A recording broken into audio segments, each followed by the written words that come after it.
Alright guys, untuk video kali ni aku pergi tukar cermin depan kereta sebab terkena batu. Jadi jom, let's go, kita pergi one screen to you.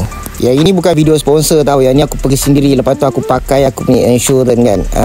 Tapi korang boleh buat guna insurans ataupun guna duit sendirilah. In case kalau korang tak cover insurans korang punya cermin. Overall kat sini memang nice lah. Kemas lah tempat dia, bersih. Lepas tu dia buat pun yelah, satu persatu kita boleh nampak. Kalau korang larat nak tengok, korang tunggulah.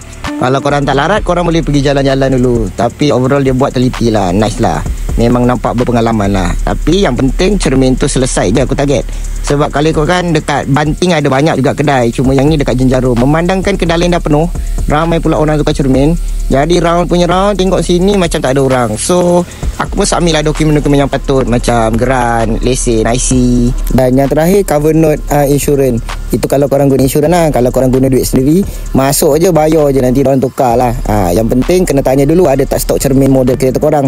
Macam yang aku punya ni kereta Kelisa, dia pun ada cermin. Dan cermin pun ada original, ada yang made in China. Tapi sama je dua-dua, beza chop je. Lepas tu bila korang dah pasang cermin ni, korang tak boleh cuci kereta selama 3 hari tau. Nak bagi gam tu betul-betul keras. Sebab nanti bila diorang dah pasang cermin tu, dia akan letak tip lah. Tip tu nak bagi cermin tu tak lari lah daripada position dia kan. Tapi dia kata jangan cuci kereta dulu, sebab takut nanti air tu akan menyebabkan dia punya gam tu mungkin jadi lembek ke apa. Lepas tu korang tak boleh pasang tinted lagi, kenalah tunggu dalam 3-4 hari.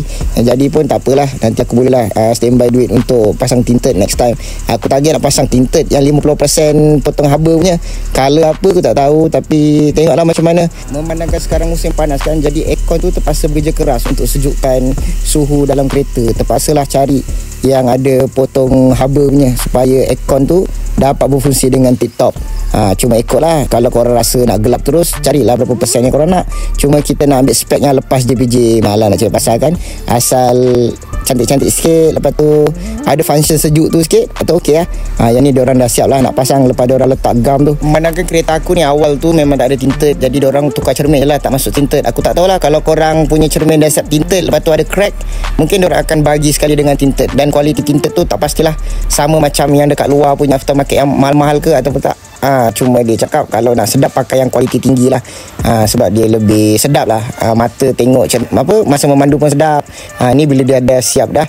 So bila dah siap dah, aku dah puas hati. So diorang kata pun boleh bawa balik. Mantap. Thank you.